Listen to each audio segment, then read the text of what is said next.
Jadi semua nabi-nabi itu Pak Allah panggil dengan nama apa? Ya Adam, uskun anta, gitu ya. Ya Musa. Satu-satunya nabi yang tidak dipanggil dengan nama langsung itu Nabi Muhammad, Pak. Tidak pernah ada dalam Al-Quran itu panggilan Allah ya Muhammad. Bismillahirrahmanirrahim. Rabbil alamin. Assalatu wassalamu ala asrafil anbiya'i wal mursalin wa ala alihi wa ashabihi ajmain.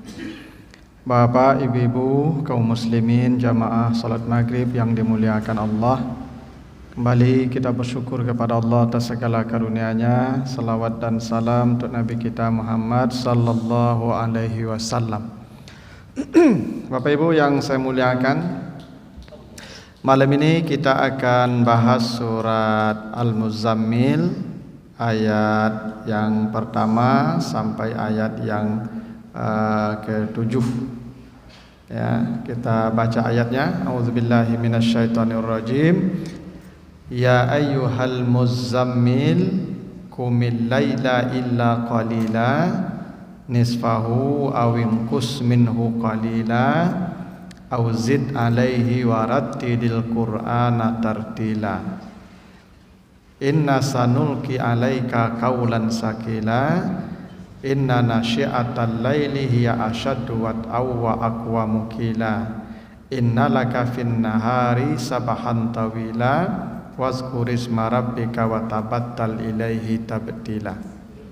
Artinya, hai orang-orang yang berselimut, hai orang yang berselimut, berdirilah di malam hari kecuali di sedikit dari sisa malam, separuhnya atau kurang dari separuh, atau lebihkan dari separuh, dan bacalah Al-Quran dengan bacaan yang tartil.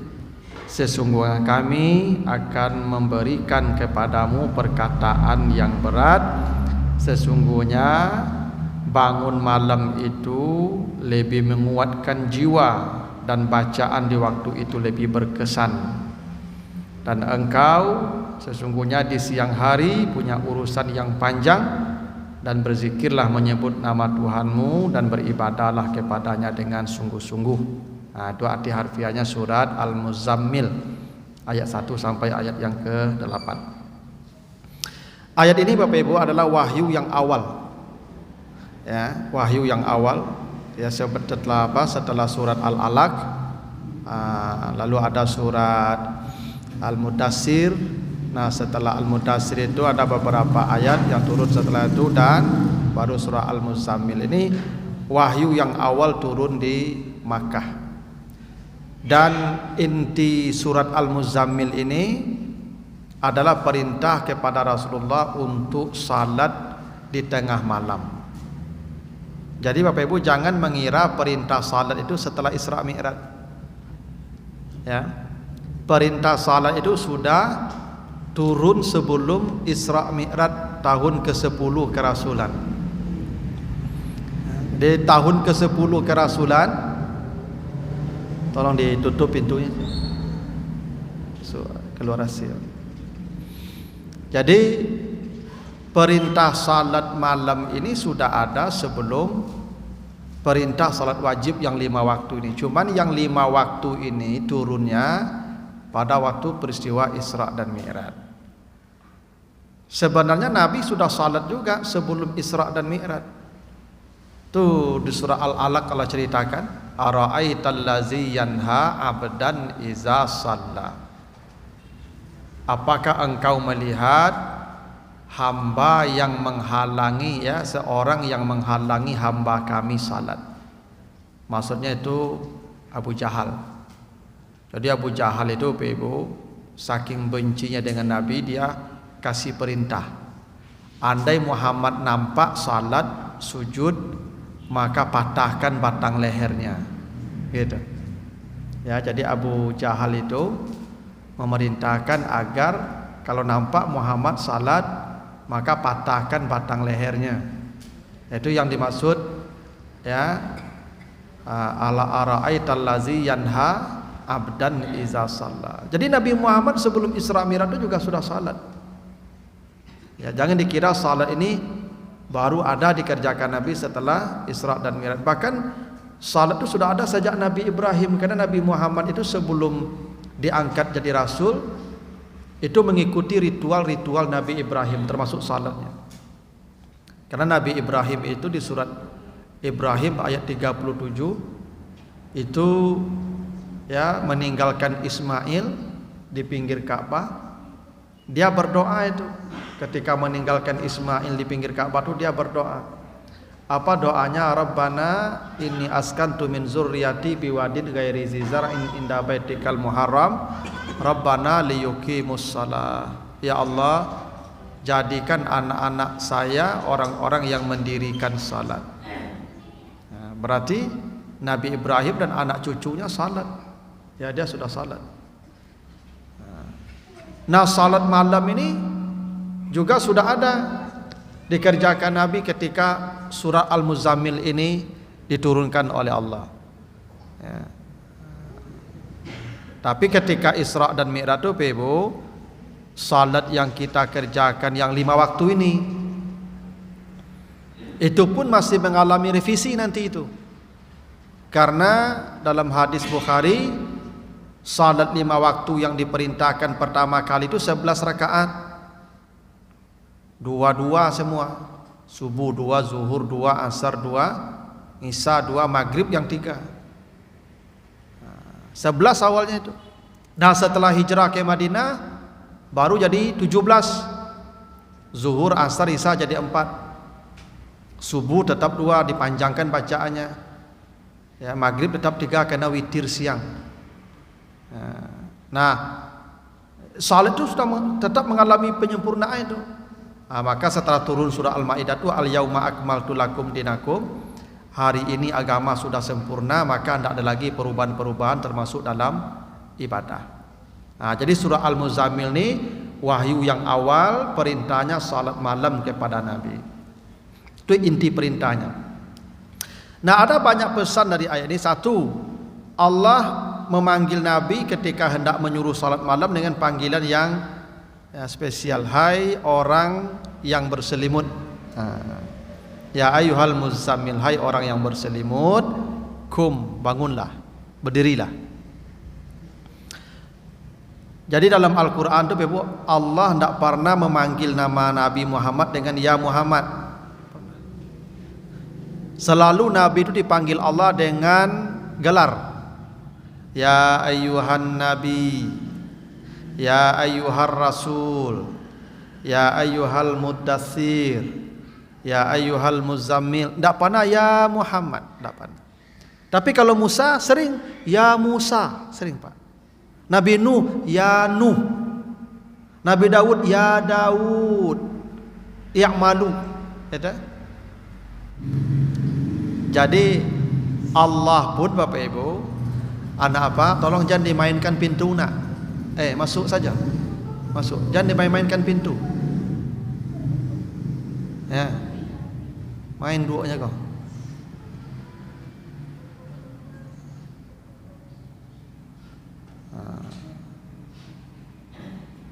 Jadi ya, Allah tuh tidak pernah memanggil nama ya Muhammad. Ya, selalu dipanggil tuh dengan panggilan kebesaran gelar. Jadi Allah saja Pak, itu tidak memanggil ya Muhammad. Panggilnya ya Rasul, ya ayuhan Nabi, ya Muzammil. Itu adab tuh Pak. Makanya kata Allah di surat An-Nur ayat 63, kata Allah, la taj'alu du'a ar-rasul bainakum ka du'ai ba'dikum ba'dan. Jangan pernah kalian memanggil Rasul dengan panggilan seperti kamu memanggil kawanmu. Awak kan diimbau sana namanya Pak sama kadang. Tak boleh itu. Tak boleh memanggil Nabi itu ya Muhammad. Inilah yang menjadi dasar Pak kita bersalawat itu pakai Sayyidina. Allahumma salli ala Sayyidina Muhammad. Allahumma salli ala sayyidina wa habibina wa maulana Muhammad. Itu adab. Adab. Memang Nabi mengatakan, berselawatlah kalian kepadaku, kata Nabi. Sahabat bertanya, bagaimana kami berselawat kepada engkau ya Rasulullah? Nabi katakan, Allahumma salli ala Muhammad. Katakan Allahumma salli ala Muhammad. Memang tidak ada sayyidina. Memang Nabi tidak pernah mengajarkan kata sayyidina, betul. Tapi kitanya beradab dengan Nabi. Ya. Jadi walaupun Nabi tidak pernah mengajarkan sayyidina, itu Nabi itu tawadu. Nabi itu tawadu. Tidak mungkin Nabi mengatakan berkatalah sayyidina kepadaku, tidak mungkin, Pak. Nabi itu orangnya rendah hati. Cuman kitanya yang beradab itu diajarkan Nabi, diajarkan Allah dalam Al-Quran, ada adabnya. Allah saja memanggil Nabi Muhammad tidak pernah dipanggil nama, ya, dipanggil gelar. Samulah Bapak Ibu kamu. Ambo kan semua anak Bapak Ibu, ya toh? Ya, semua anak Bapak Ibu. Bisa aja Bapak Ibu panggil saya Sofyan, tidak kabedang emo tu, enak. Cuman kan tidak beradab nama tu. Makanya Bapak Ibu kalau sebut kan Pak Ustaz gitu tuh. Kan tidak pernah manggil nama saya. Panggil Pak Ustaz kan, atau panggil Buya. Nah, itu namanya adab.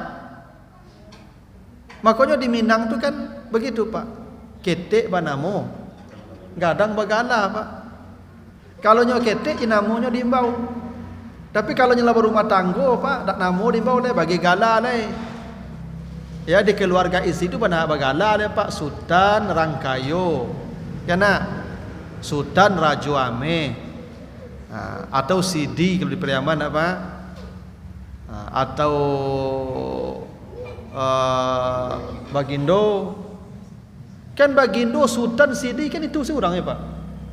Bagindo itu baginda, raja itu, Pak. Sultan itu sultan. Sultan raja aja, Pak. Sayyidi itu tuanku, itu raja itu. Itu namanya ya adab. Makanya di rumah tuh, Pak, ndak boleh orang lama nikah kok diimbau namanya lain. Itu Al-Quran mengajarkan tuh. Allah ndak pernah memanggil ya Muhammad. Ya ayyuhal muzammil, ya ayyuhal muddassir, ya ayyuhan nabi, ya ayyuhar rasul. Jadi kadang-kadang ada orang terlalu sempit memahami dalil ini. Tak boleh pakai sayyidina berselawat ke Nabi, karena Nabi mengajarkan Allahumma salli ala Muhammad, gitu saja. Apa yang diajarkan Nabi sudah gitu saja, tak perlu tambah-tambah sayyidina. Nah, kan kita bicara adab juga, ya, memang Nabi tidak mengajarkan begitu, dan Nabi itu orangnya tawadu. Nah, jadi itu kenapa panggilan Allah itu muzammil, orang yang berselimut. Nah, ketika Allah panggil orang yang berselimut untuk bangun malam, ibadah malam, itu artinya ibadah malam yang paling afdal itu adalah tidur dulu, Pak. Berselimut dulu. Ibu bapak kalau tidak tidur-tidur ya boleh juga, cuma tidak tinggi nilainya, Pak. Yang tinggi nilainya itu kalau tidur dulu, berselimut dulu. Bahkan kondisi selimutnya bukan selimut biasa. Makanya Allah sebut muzammil. Ada dua huruf yang ditasdidkan, Pak. Zai cie mim cie. Muzammil.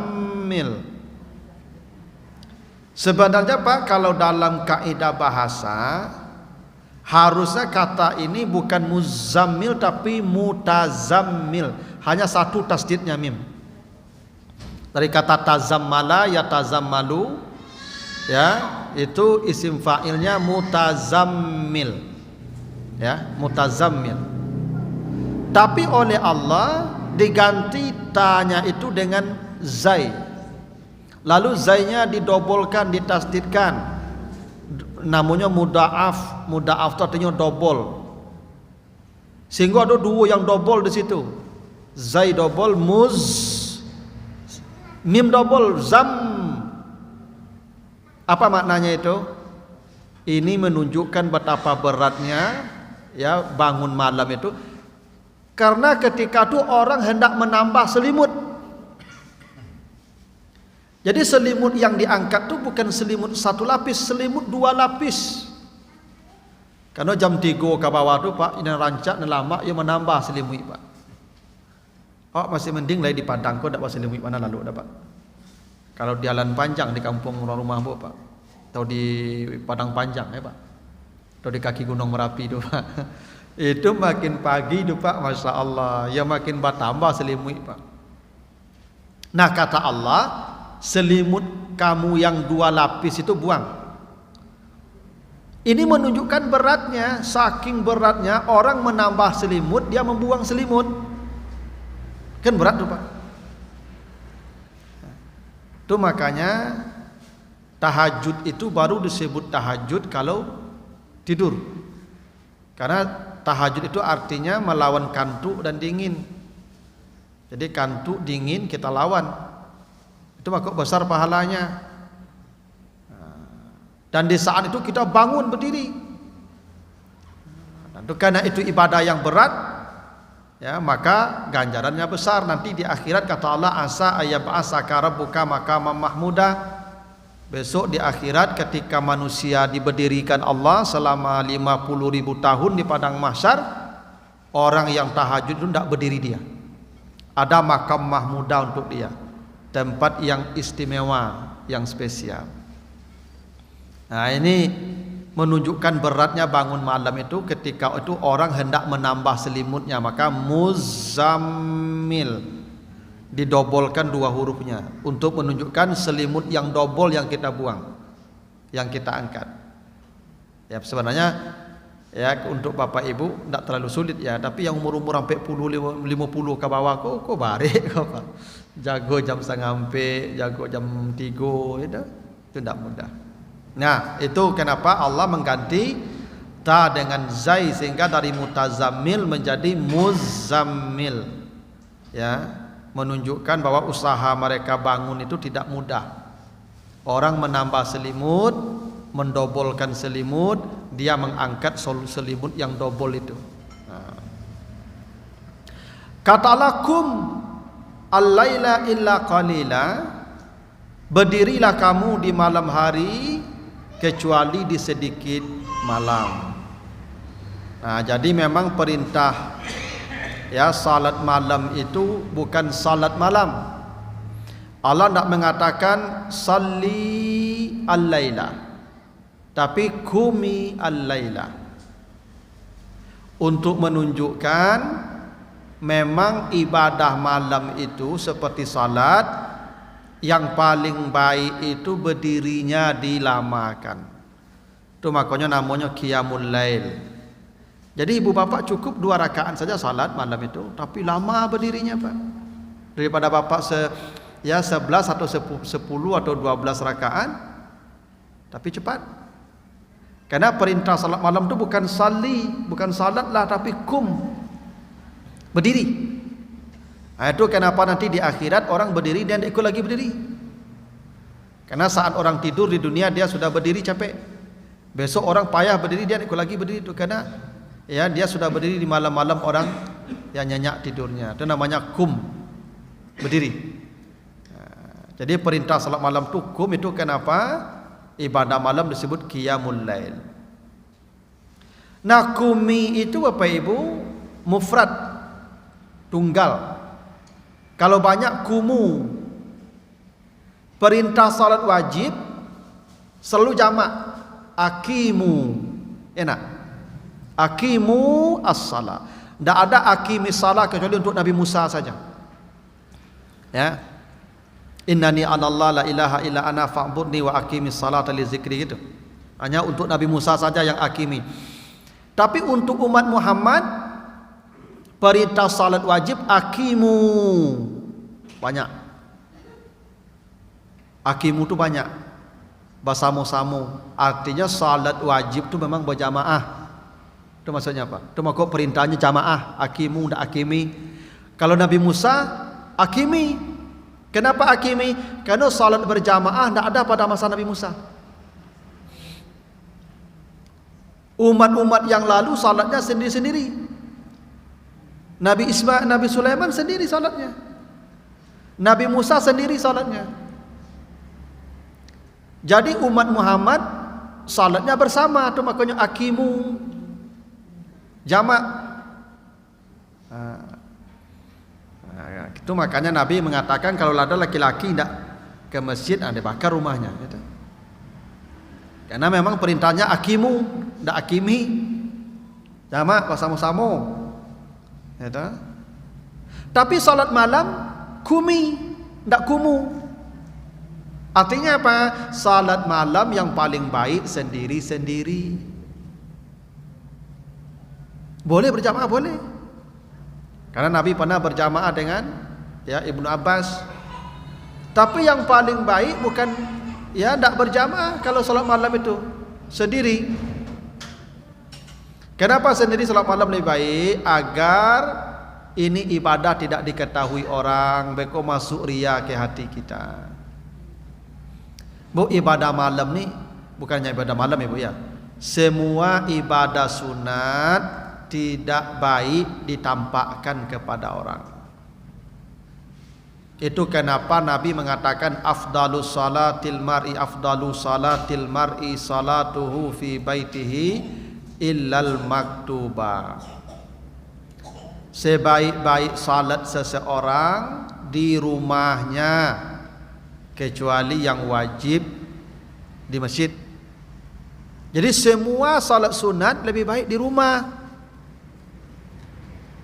kecuali yang wajib di masjid. Kenapa salat wajib lebih baik, salat sunat lebih baik di rumah? Karena ibadah sunat tidak boleh ditampakkan ke orang. Makanya cobalah Bapak Ibu, kalau kita salat sunat daki orang lambek-lambek nak lambek-lambek. Tiba surang di rumah sama yang sunat copatui saya kancangnya Pak endak. Cokilek saya. Lebih baik yang seperti kilat di rumah itu daripada lambat-lambat di sini ndak ikhlas. Gitu Pak. Karena lambat-lambat tuh pasti karena kita takut dinilai orang kan. Nanti apa kecik orang kawat lah gaib semayang ciko saya bantunya tuh. Lambek-lambek buat salat. Jadi salat malam tu lebih baik sendiri. Itu kenapa Nabi itu Bapak Ibu tidak pernah membangunkan keluarganya untuk salat malam kecuali di sepertiga Ramadan terakhir. Karena hadis Aisyah begitu, Nabi bila masuk 10 Ramadan terakhir baru membangunkan keluarganya, ay qaza ahlahu. Nabi membangunkan istrinya untuk salat malam di sepertiga Ramadan terakhir. Lain daripada itu Nabi tidak. Nabi tidak pernah kecuali kalau mereka bangun mau salat apa apa. Itu makanya ibu-ibu kalau malam tu jadi jagoan apa, tidak boleh membangunkan apa jago salat malam dulu. Ibu salat sesurang. Kecuali menjalang lalu berjanji. Misalnya Pak mengecek, Bu, kok jago beko malam jagoan deh, mayang Pak. Jagoan, kalau tidak siram, tidak mau jago. Ini lah berjanji tadi. Tapi kalau tidak jago, tidak ada berjanji dah. Jadi ibu jagoan je, berkuncang-kuncang 4 jam 3 dulu. Lah gaib, lalu sahajud lah iko. Habis ibadah ibu iko tu. Itu mah kita tahu ibadah kurang nama tu. Kadang perintah salat malam tu kumi, bukan kumu. Kumi, walaupun ini untuk Nabi kan, tapi sendiri. Ya. Nah. Jadi ibadah malam tu berdirinya yang lebih afdal. Nah, yang kedua sendiri, tidak berjamaah. Kalau berjamaah tu boleh, tapi tidak dianjurkan untuk berjamaah. Afdalnya sendiri-sendiri. Kalau dia bangun berjamaah boleh. Lalu Allah sebut al-lail. Ada yang memahami kata al-lail itu Ibu setelah Isya sampai terbit fajar. Karena dalam Al-Quran itu Ibu ada lailan, tak ada pakai alif lam, tak ada alif lamnya. Lailan. Ada al-lail pakai alif lam. Ada lailata pakai ta marbutah. Semuanya malam artinya Pak. Misal di Al-Baqarah 187.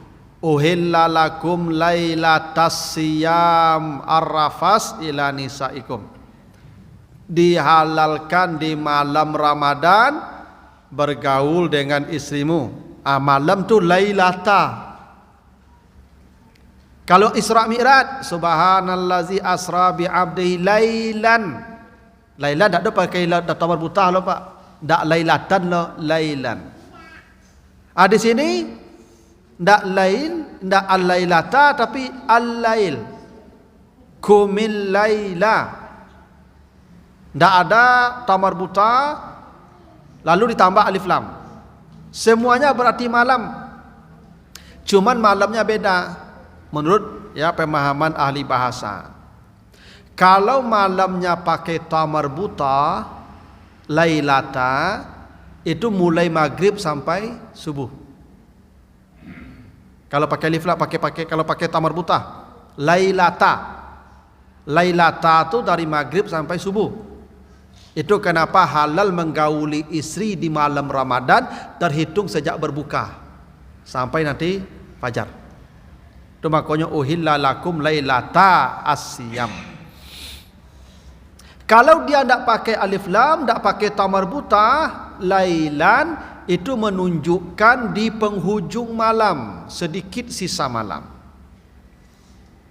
Makanya Nabi Isra Mi'raj, subhanallazi asra bi 'abdi lailan, tidak pakai alif lam, tidak pakai tamar buta.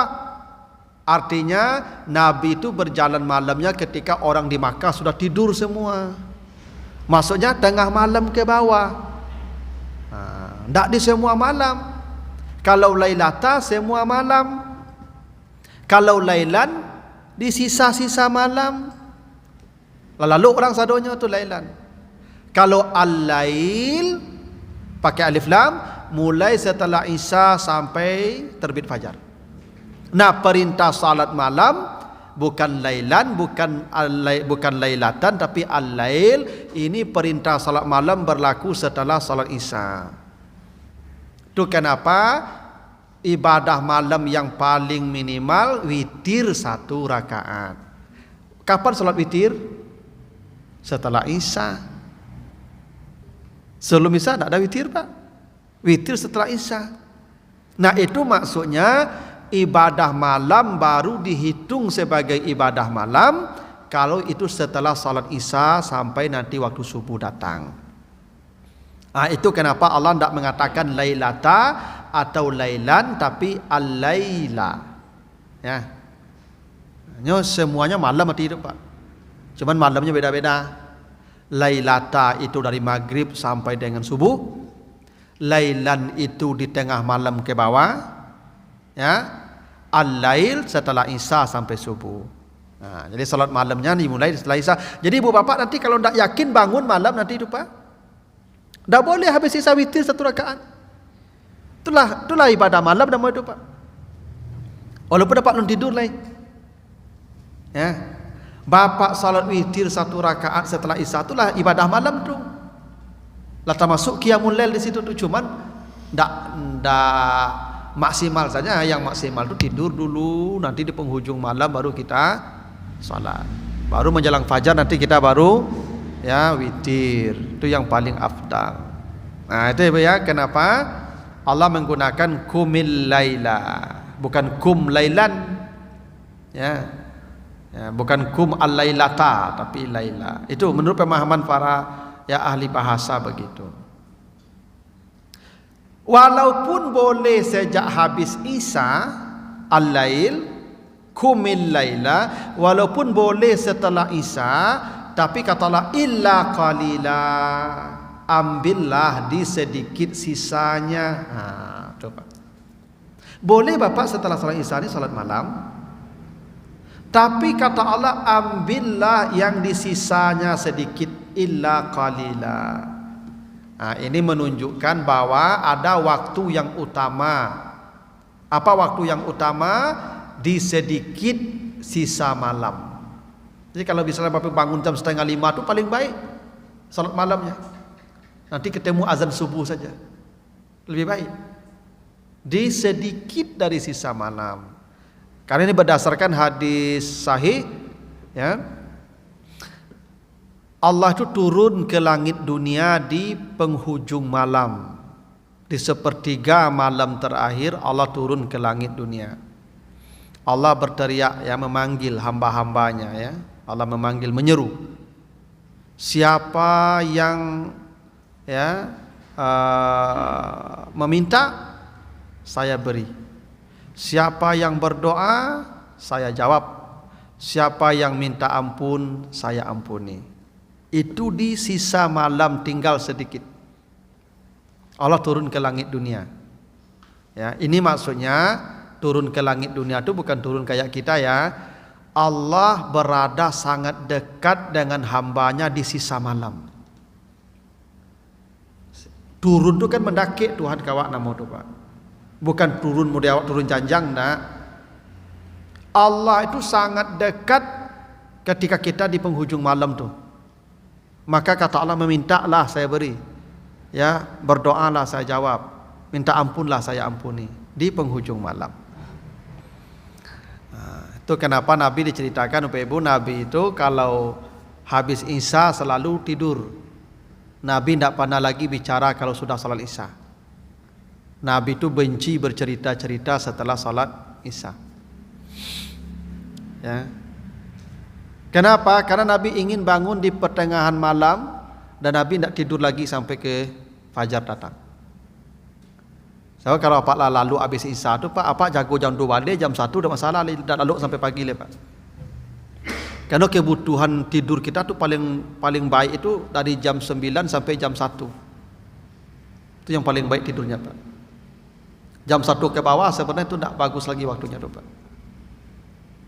Celah Pak kalau sempat apa lalu habis Isya tu jago apa jam 2 ndak puih rasul lalu apa ya. Coba lalu jam 2, jago jam apa jam 5 tu. You mana balik badan pagi dia nak Pak.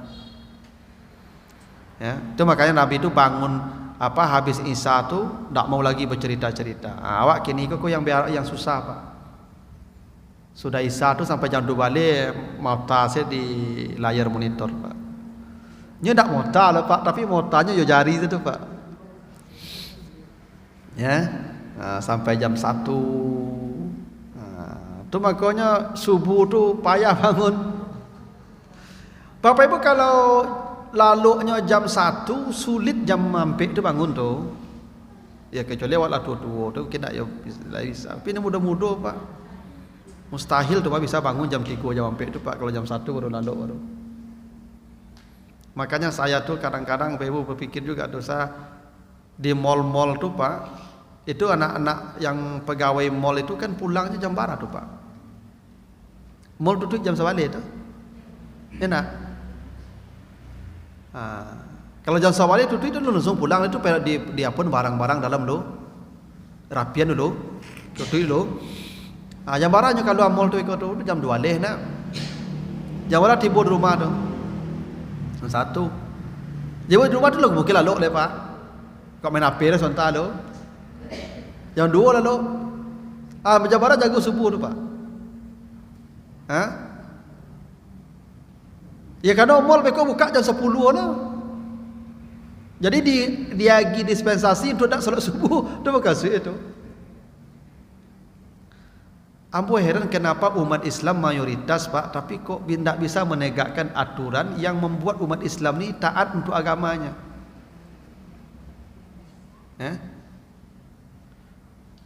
Kepala-kepala daerah bikin aturan mall buka jam 8, tutup jam 8. Selesai Pak. Itu masalahnya. Kalau nyo tutup jam 10, jam sabale baru selesai barang, jam 2 balik baru kalau amal. Itu salat subuhnya tak mungkin sama saji jam 5 loh. Tapi kalau nyo jam 8 buka mall dah tu capek bagian. Nah, mungkin terlambat nyampe ke kerja. Itu pun mendukungnya untuk salat subuh pagi itu. Jam 8 nya pulang, jam 9 tiba rumahnya. Bisa lalu jam 10 tu Pak. Pek jagonya pagi itu. Itu yang aku heran Pak, kenapa pemimpin-pemimpin kita Islam, mayoritas kita Islam, tapi kenapa kita kok tunduk ke aturan orang-orang tak Islam? Bagi mereka buka mall jam 10, jam sabale, tutup jam sabale, itu memang mereka memang begitu hidupnya. Kita kan tak. Karena Nabi itu benci bercerita-cerita setelah salat Isya. Kau sudah Isya pakai raju oleh. Dan ambo Bapak Ibu mengira ya, itu pegawai-pegawai toko, pegawai-pegawai mall yang pulang-pulang jam 10, jam 11 itu baru buka kalau ada keadaannya Pak. Sulit meyakini mereka itu salat tahajud Pak. Kenapa? Sulit. Caranya tuh Pak. Padahal perintah tahajud ini berlaku untuk semua orang nih Pak. Ya, tua muda itu, tidak ada batasan usia tuh Pak. Nah, bahannya kata tahajud. Ya. Karena memang lah dikondisikan untuk tidur larut malam. Dikondisikan pula untuk bangun siang. Ini kalau lah jam 10 aja bisa masuk ke kantor Pak, tentunya ada dispensasi untuk jago jam 8. Kenapa? Masya Allah Pak. Ba'ala pemimpin-pemimpin berarti bertanggung jawab di akhirat itu Pak. Ketika dihisab nanti, kenapa rakyatmu salat subuhnya terlambat? Oh, karena mereka bekerja di mal-mal, di toko-toko. Jam berapa toko kau tutup? Jam 10. Allah, ya Allah. Itu pejabat-pejabat kau langsung dioncien bergolong-golong ke neraka do pe cayo lah kamu. Lah. Ya kan dinyo kebijakan. Bisa. Itu anggota DPRD itu bikin perda. Semua toko mall tutup jam 8. Bahwa mereka melanggar itu urusan mereka lah. Tindak. Makanya Pak, yang paling hebat menegakkan amar ma'ruf itu penguasa. Itu makanya perintahnya amar ma'ruf. Amar ma'ruf. Pemerintah bahasa Arabnya ulil amri. Ulil amri dengan amar ma'ruf itu sih katanya tuh. Tugas kita menegakkan yang baik.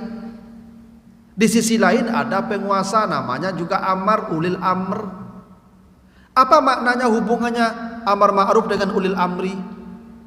Amar ma'ruf kok tagaknya di ulil amri. Ndak jauh ulama lah Pak, ulama kok tak tagak amar ma'ruf loh Pak. Mau dia begini kok lah Pak, busa-busa mau ngecek orang situ jo. Coba pemerintah Pak bikin aturan, DPRD bikin itu perda ketuk palu eksekusi pemerintah. Jalan tuh Pak, tagak aturan kau langsung. Ya. Masalahnya bakok dibuka mall sampai jam 10 masalahnya. Kalau pergi belanja kan tak bisa siang belanja, tak bisa sore belanja. Tak bisa pagi pergi belanja. Bakok harus sampai jam 10 mall tu buka sampai jam 11. Nah, itulah. Kasihan Bapak Ibu ya. Umat Islam ndak digiring ke ya jalan yang baik dengan aturan-aturan. Sebenarnya bisa tuh Pak. Itu makanya perlu pemimpin-pemimpin yang saleh. Ya. Nah, tapi itulah. Itu makanya pilih saya boleh di wali kota supaya itu saya namanya sana. Tapi tidak mungkin resu Pak. Tapi wali kota itu kan tidak sendiri dulu Pak. Dulu PDPRD.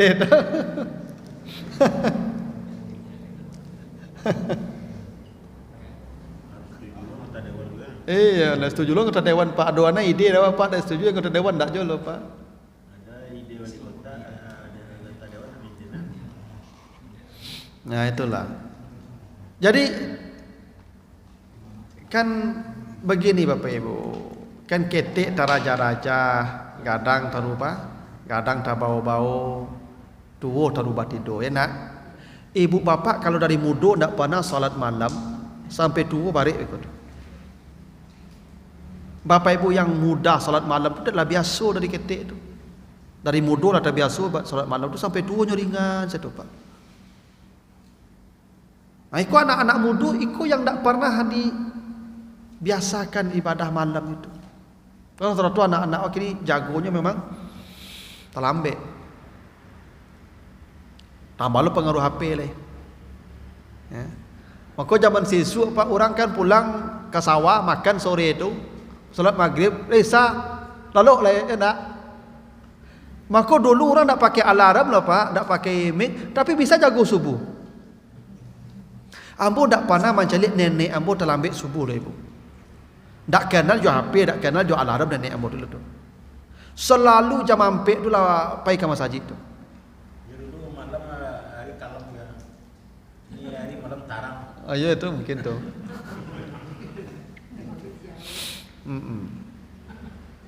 Ya. Ada toko. Cici ada sudah mungkin. Ya lalu lama. Ya tapi orang dulu tu tak pernah bangun terlambat walaupun tak ada mic heboh-heboh di masjid. Tak ada HP alarm tapi mereka bisa bangun malam tu tanpa alarm. Kenapa? Pertama karena terbiasa. Yang kedua karena tidurnya pasai. Habis sisa bila lok lai. Jam 3 lebih jago tu Pak. Nah, itu kenapa Allah suruh salat malam itu illa qalila, di sedikit dari sisa-sisa malam. Walaupun boleh dari habis isya tadi al-lail, tapi yang paling baik di sisa malam tadi. Nah, sedikit. Itu makanya Nabi mengatakan salat malam tu 2. Bila engkau khawatir subuh, maka witir sajalah 1 rakaat. Itu pun cukup untuk salat malam, karena yang paling baik itu dia di penghujung malam. Penghujung malam. Nah, kalau mau juga kata Allah nisfahu, mulailah dari pertengahan malam. Ya, pertengahan malam. Atau kurangi sedikit dari pertengahan malam. Atau lebihkan dari pertengahan malam. Jadi waktu salat malam tu ada 3. Sisa malam, tengah malam, lebih setengah malam. Jadi kalau dibagi 3 waktu ni habis isya ni, misal kita isya jam 8 lah. Nah, jam 8 isya sampai subuh jam 5. Ada 9 jam tu Pak. Jam 8 sampai jam 11 itu waktu yang 2/3. Jam 11 sampai jam 2 itu waktu separuh, setengah, nisfah. Jam 2 sampai jam 5 itu waktu qalil tadi, waktu sepertiganya. Jadi kalau Bapak bangun jam 2 ke bawah, itu masuk qalilan tadi itu, di sisa malam. Di sepertiga malam. Kalau Bapak salat malamnya jam 2 balik, jam 1, itu masuk ke setengah malam tadi. Kalau Bapak salat malamnya jam 10 atau jam 1 balik atau jam 9, itulah masuk ke 2/3 malam. Kenapa boleh jadi begitu? Misalnya Bapak Ibu tadi pulang sore dari luar kota, latih badan, sudah maghrib duduk-duduk di kursi. Tiba-tiba takaluk sudah maghrib. Tak jago jam 10. Salat isya nak. Habis salat isya, salat malam. Itu sudah masuk di 2/3 malam namanya. Ya. Yang jam 10, jam 9 itu sudah masuk ke 2/3 malam. Jadi nanti salat malam itu tidak mesti, tidak mesti jam 1, jam 2. Karena waktunya 3. Ada 3 waktunya. Sepertiga atau penghujung, sedikit sisa, setengah atau lebih dari setengah. Maksudnya 2/3 malam. Jadi Bapak Ibu tinggal milih mana yang kuat. Ya, biasanya kalau Nabi itu mulai separuh malam tu Pak, ke bawah. Karena kata Aisyah, Nabi kalau salat malam bangkak-bangkak kakinya dek tagak. Kalau bangkak-bangkak kaki tagak kan lama tu Pak. Ya enggak? Kalau lama kan maksud kan enggak sedikit waktu yang dibutuhkan tu Pak. Ya. Makanya Nabi itu kalau salat malam tu Ibu, itu Al-Quran tu bisa selesai tu. Ya, karena kalau mulai salat malamnya jam 12 Pak, 1 rakaatnya Ali Imran dan Al-Baqarah. Berarti 1 rakaat itu 3 juz. Nabi salatnya berapa rakaat? 11 rakaat. Jadi kalau 11 kali 3 juz, ya 30 juz kan? Ya gitu. Kan ceritanya begitu. Nabi itu salat malamnya Al-Baqarah, Ali Imran 1 rakaat. Al-Baqarah, Ali Imran itu berapa juz, Pak? Ya kan? Hampir lebih 3 juz. Dan Nabi kata Aisyah salat malamnya 11. Berarti setiap rakaat itu kalau 3 juz, berarti 10 rakaat di luar witir. Berarti sudah 30 juz. Berarti Nabi itu salat malamnya khatam Quran. Itu, Pak. Nah, ya. Nah, baru kata Allah warattilil Qur'ana tartila. Bacalah Al-Qur'an di tengah malam itu dengan bacaan murattal. Jadi bacaan itu ada macam-macam. Ada murattal, ya, ada tilawah. Kalau tilawah itu membaca dengan pemahaman. Ya. Kita baca lambat-lambat, kita pahami, kita lihat tafsirnya, itu namanya tilawah. Makanya sari tilawah. Sari tilawah itu dikasih pemahaman. Ya. Kayak kita sekarang ini tilawah namanya, Pak. Ya. Ada namanya qiraah. Kalau qiraah itu itu qiraah. Bisa jadi itu Pak muncuang juga dengar. Itu qiraah. Atau bisa jadi baswaru. Nah, karena qiraah itu umum, bisa baswaru, bisa enggak. Bahkan di hati pun qiraahnya tuh. Kalau murattal enggak. Murattal dengan bacaan yang suara yang bagus. Ya ayyuhal muzammil qumil laila illa qalila. Nah, itu namanya murattal. Kayak imam. Karena kalau dibaca murattal tuh Bapak Ibu, di tengah malam tuh hati agak lebih lembut. Kalau antuk-antuk saya bacanya tidak pengaruh ke hati tidak. Silakan Pak.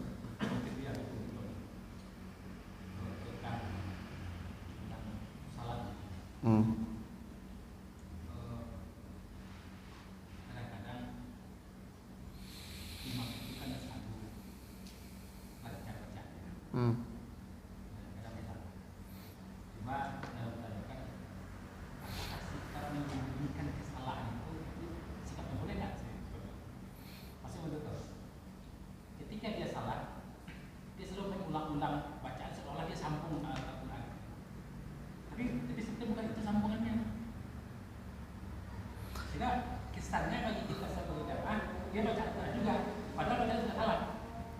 Nah, maksud saya kan seyogianya dia berhenti. Iya. Salah, lantas dia ulang ke depan kah atau dia ulang dari awal? Iya. Jadi maksud saya apakah dengan cara begitu satu sikap yang bagus tak sermon? Enggak imam adil nama lo Pak. Kan imam itu syaratnya adil, dia proporsional. Kalau dia memang tidak hafal, dia akan pindah ke yang lain. Kalau dia salah, dia berhenti menunggu orang mengajarkan dia. Makanya imam tuh kan kalau baca ayat ibu tidak boleh baca Fatihah. Kalau imam baca ayat, ibu bapak jangan baca Fatihah. Simak perintah Allah begitu. Iza quri al-Quran fastami'u lahu wa ansitu. Kalau dibacakan Quran dalam salat atau di luar salat, diam dan dengar. Bah, kok diam dan dengar kok salahnya beko? Tugas kita mengajarkan dia. Melenceng ayatnya nanti itu, pindah bacanya ke yang lain. Ya, misalnya walal akhiratu khairul laka minal ula. Nah, itu baca Pak. Walal akhiratu khairu wa abqa wal a. Itu kan jadi juga seketik-seketik itu Pak ada. Ya dah. Salah. Oh, kita ajarkan. Dan imam kalau salah jangan lanjutkan. Berhenti. Itu makanya imam tu harus adil. Adil tu maksudnya dia proporsional dalam segala hal. Termasuk komando-komandonya adil. Kalau misalnya dia turun atau naik, panjangkan takbirnya. Biar orang ikut di belakang Allahu Akbar. Berarti dia naik tu.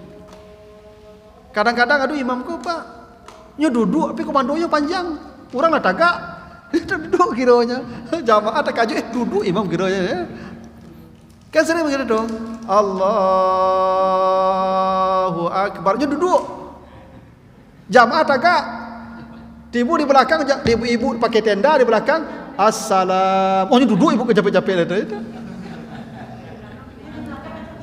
Karena ibu-ibu itu kan kadang-kadang cuma menghayal guys semayang. Kalau awak masih mending le nampak imam ko duduk tagaknya. Ayo tu makanya ketika lah duduk akhir itu takbirnya intikal itu pendek, Allahu Akbar. Kalau Allahu Akbar, tak mungkin orang tagak. Mustahil orang tagak Allahu Akbar. Itu tagak, pakak.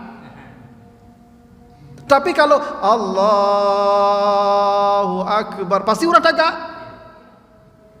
Makanya kadang-kadang Pak, awak belakang imam tu Pak, awak tagak pada. Lu duduk Pak, duduk lo balik tu.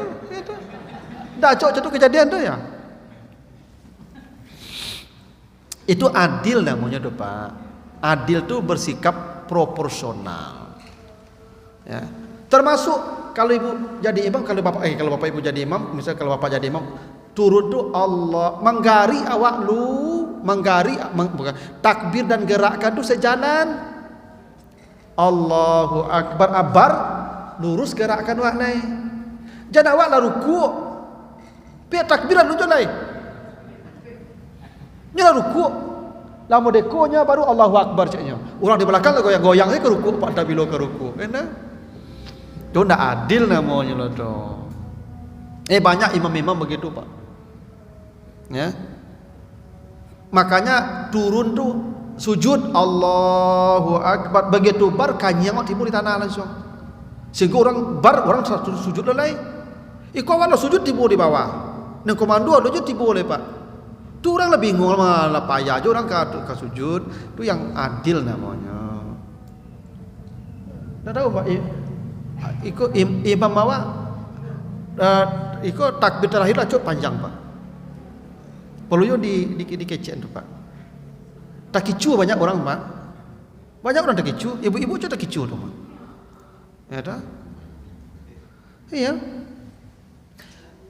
Ya memang begitu aturannya supaya orang di belakang dia paham kode. Kan takbir itu kan kode, bu, komando. Kalau komandonya ndak adil kan, ndak proporsional kan di jamaah tak kicu. Ya perlu yo disampaikan tuh Pak. Kan biasa saya menyampaikannya tuh.